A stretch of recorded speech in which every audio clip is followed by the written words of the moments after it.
Hello, everyone, and welcome to another episode of the Blast Motion podcast. Today, we are joined by Blast Motion's own Maddy Lewis. Maddy manages our social media and our community management. She's also a former player at UC San Diego playing college softball and is currently part of the Israeli national team competing nationally in events. So let's dive right into our conversation with Maddy. Maddy, how are we doing today? Doing great. How are you doing? We're doing great. Where does this podcast find you? Where are you at in the world right now? I'm in San Diego. Nice. Same here. Headquarters in San Diego, California. Maddy, today we're going to talk a little bit about your career, where you've been. I love that we're focusing here on the softball side. I also love that you not only work in the industry, but you're still actively playing for Team Israel on the national side and competing and training. So I think it's going to be really fun to dive into all of that. Can you give our listeners a little bit of background about yourself, your career, where you've been? You know, you played in college, things like that, so we can kind of really feel where you're at. Yeah, for sure. Thanks for having me on today. Really appreciate it and excited to tell my story. For starters, I played baseball growing up, and I ended up switching over to softball my high school year, or my sophomore year of high school.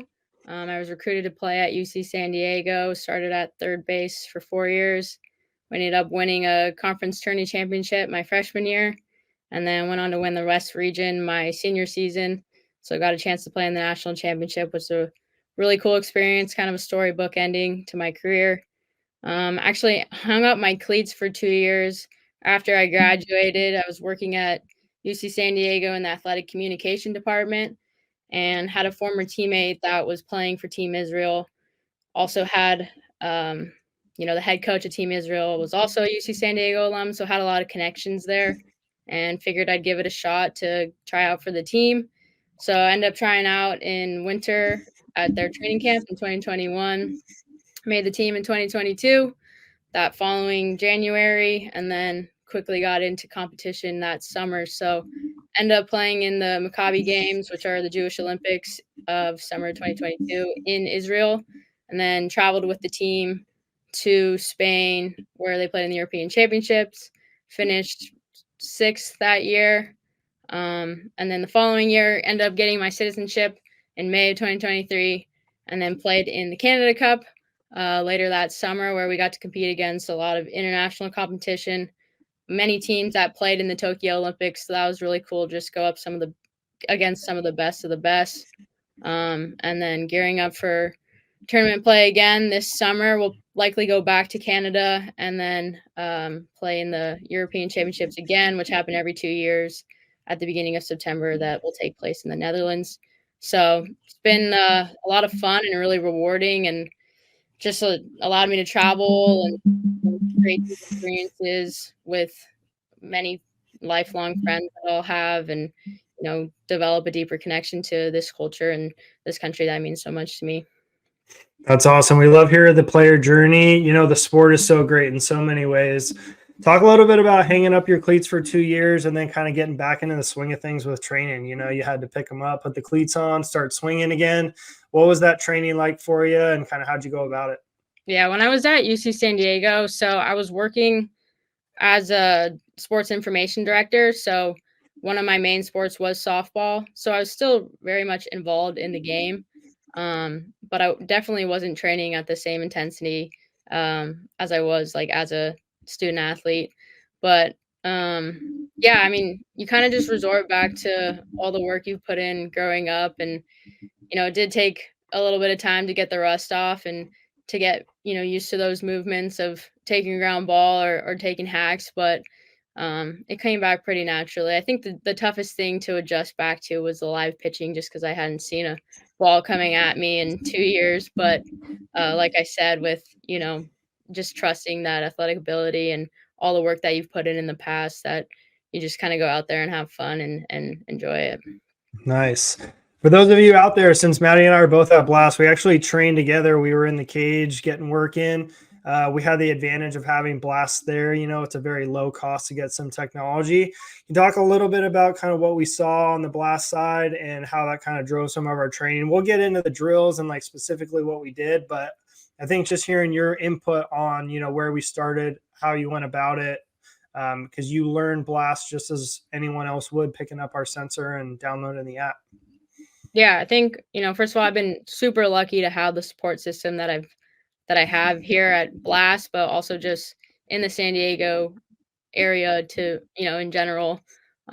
So, thank you, Kyle, for working with me, and, shout out to all of my friends and former coaches that have put in the time to, make sure that I get the work that I need to get in. I think overall training looks a little bit different for me right now than it would if I was, playing on a college team, because most of our, or more than half of our team is still in college, so they get to stay with their college teams throughout the year, and then there's about 5 or 6 of us probably that are, we like to say washed up a little bit, and just try to get in the reps that we can to ensure that we're, keeping up and staying active and holding ourselves accountable. So, when we first got to training together, I think it was mainly just seeing, you looking at my swing and seeing, okay, like where can we kind of tweak some things here and there. The thing is, like at this point in my career and the amount of time that I'm able to put into training, there's not going to be any like massive shifts in my swing or massive shifts in my game. It's more so just, fine tuning and tweaking things here and there to make sure that I'm ready to go. So yeah, I think, having Blast, working at Blast, and having that access to the technology allows me to, one, hold myself accountable as my swings are constantly getting counted, but also knowing what my numbers and metrics are so that I can create a baseline for myself and kind of go about the week based on what those numbers are telling me. Yeah, I think what I hear from that is, the efficiency in practice with where you're at. When you're at a college, you're in a program where you're out in the field every day, you've got those resources. There's a lot that can go into that. But when you're training on your own, we kind of had to be really efficient with what we were doing and kind of getting into that aspect of it too. I also think it's important too. I mean, you had mentioned we're fine tuning certain things. We're looking for little edges to get better. And that's what we focused on with the technology. When you've had a long career, you've put in a lot of work and that stuff's there, but we're looking for little advantages when you guys are competing and playing at higher levels and against some of the best pitching or talent in the world. So we're looking for little advantages where, when you're maybe not perfect in the game, you're still seeing a lot of success and kind of getting a little bit average on your return there. So let's talk a little bit about it. I mean, rotational acceleration was something that we worked on specifically with you, get a little bit more pop and power out of there. Selfishly, I didn't want to see you bunt anymore or anything like that because you can hit it so hard, just to be honest. But, that's part of the game. You have that skill. So we really developed that going about it there. I know if you want to talk a little bit about what you saw in the numbers, or I can share however we go about it. And then we'll dig into specifically some of the drills that we did and what you liked and didn't like. Yeah, I think right off the bat, the metrics that I pay the most attention to right now are bat speed, rotational acceleration, on plane efficiency, and then the variance between early connection and connection at impact. But I think the most improvement that we've seen between the two of us is my rotational acceleration jumping from, single digits, 8s, 9s to, the 11, 12s, sometimes getting up to like the 15s. So we can dive into the drills right now if you want to, or... Yeah, let's go ahead and do that. Just to catch some of our users up, our listeners up, if this is your first episode, bat speed is the speed of the barrel at impact. All the early connection and on-plane efficiency stuff was bat path, being smooth towards contact, really enabling, the best opportunity to have success in the hitting zone. So we more than doubled kind of your rotational acceleration value. And that really played at the highest level too, because you're getting a little bit more power, a little bit more speed, a little bit more information on that pitch to kind of dive right in.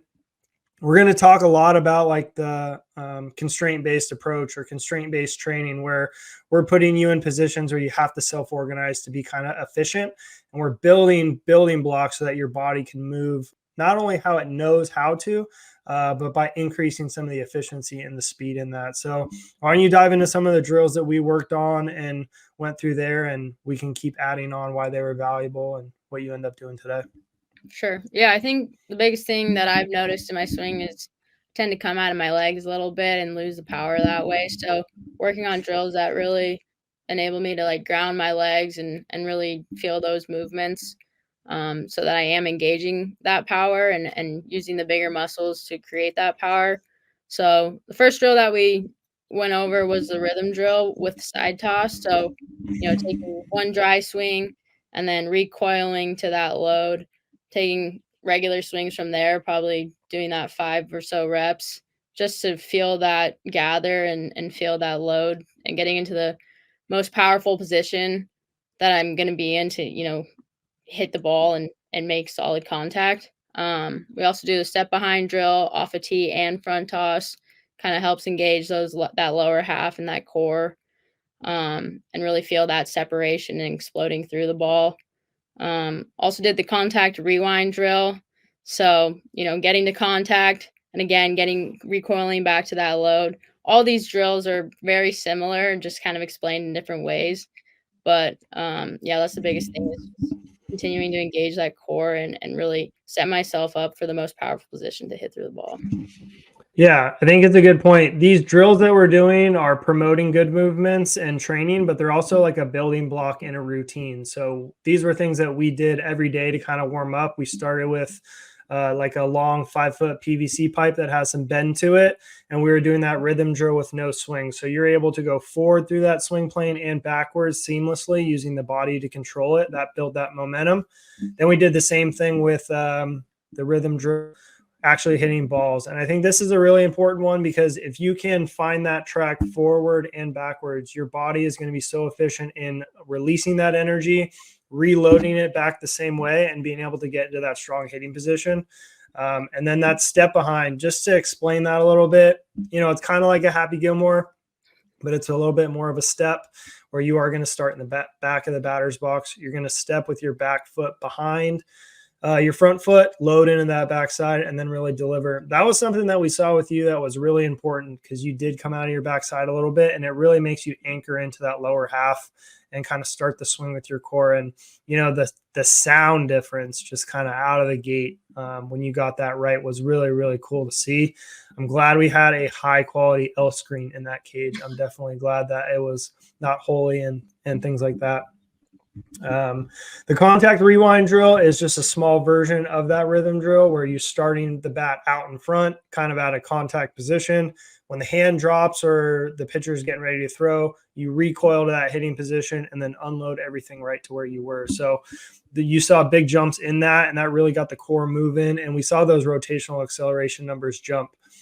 What was the progression of that? I know a lot of times when we work with players in the cage, we want to see big jumps in rotation on the same day. What was that timeline where you really saw kind of like a big jump in those numbers? Yeah, it definitely didn't happen the first day that we were training it. It feels a little uncomfortable and awkward at first, just feeling those movements. But I would say probably within a month or so, you could really start to see the difference between those numbers consistently, especially. But the goal is to really just mimic those sorts of movements and feelings and have them transfer over to the game when the time is right.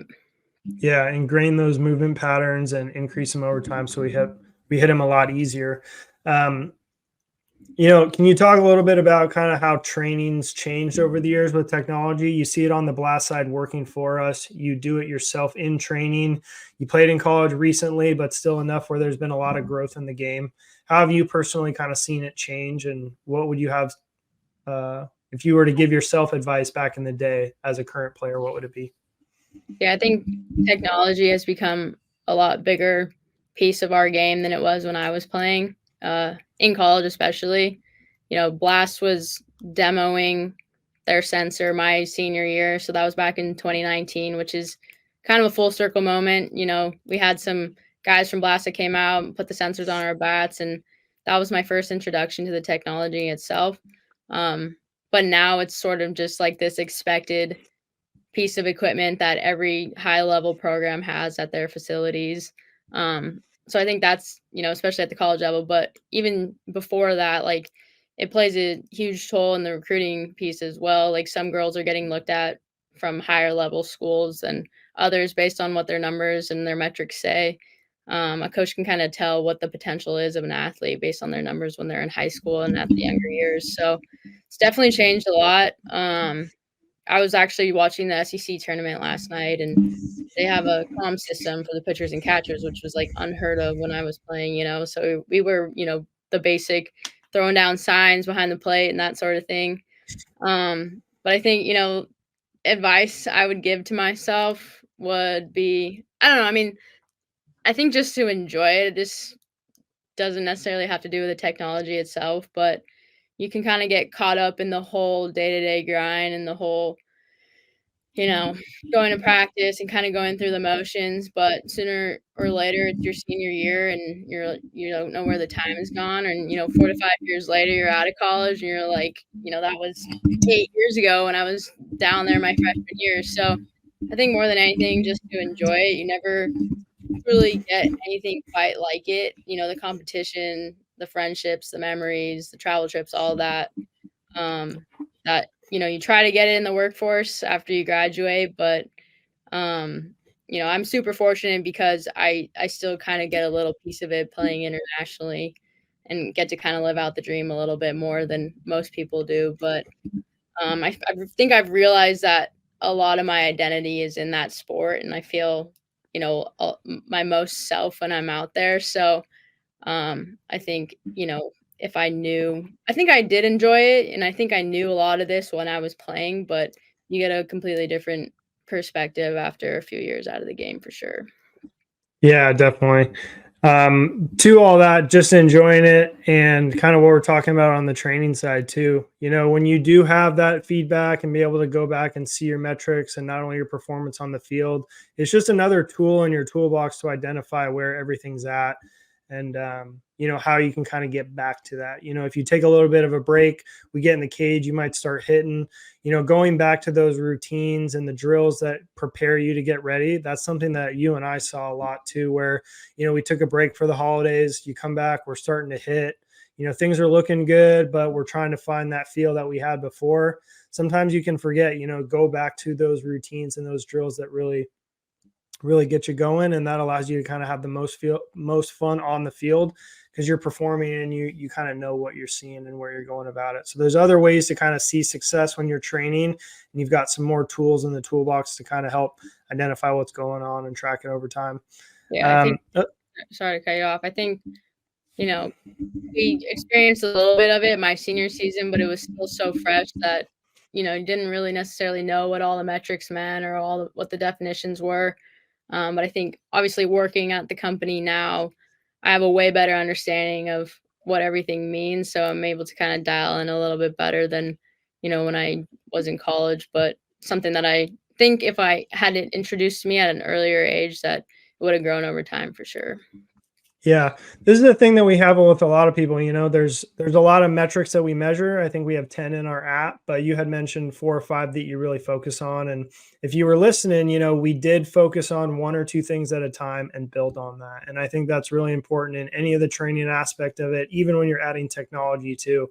Start with something that makes sense, connect it to your swing, and then kind of build off of it with other metrics there too.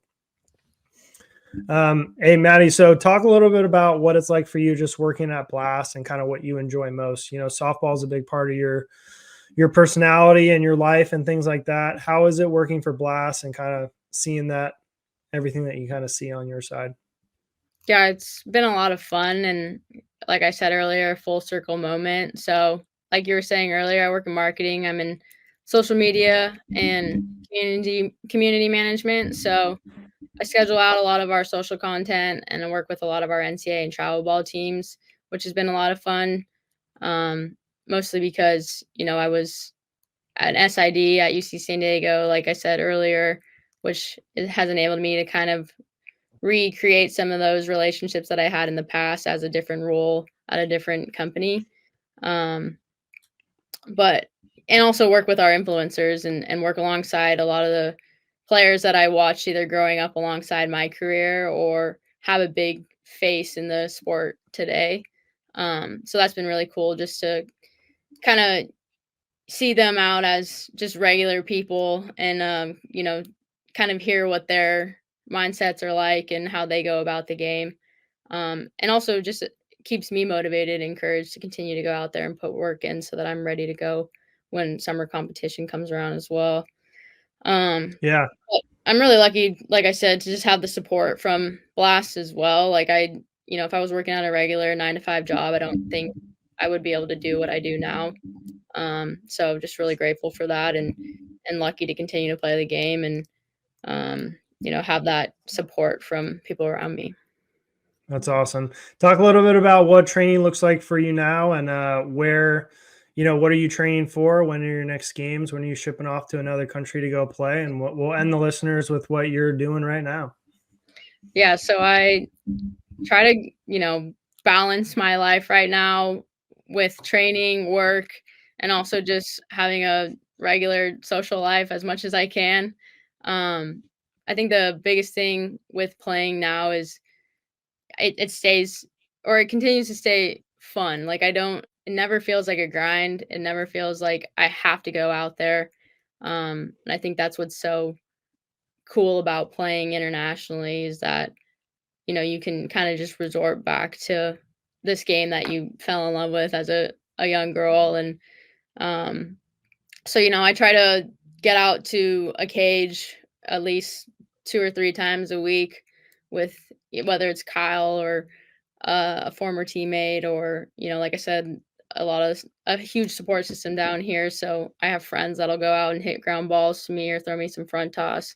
And then obviously getting in the gym and making sure that I'm staying sharp in that aspect, working on ladder drills, plyos, really keeping it as game-like as possible so that, I don't get into the competition come summer and everything's a shock. I want to be ready to go and ready to give everything for that full week of competition. So, yeah, we should be gearing up for the Canada Cup again at the beginning of July and then go into European Championship play that starts at the beginning of September. So, kind of have a little bit of time, but it's going to creep up here quickly. And yeah, I'm excited for, what all that entails.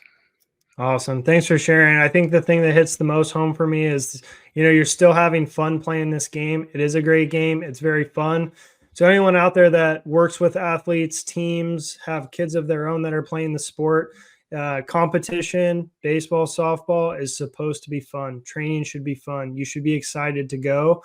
So as coaches and players, we've got to create a fun environment for people to really want to show up and be at. So Maddy, thank you so much for your time. Listeners, I hope you enjoyed our conversation with Maddy, and we'll see you next episode.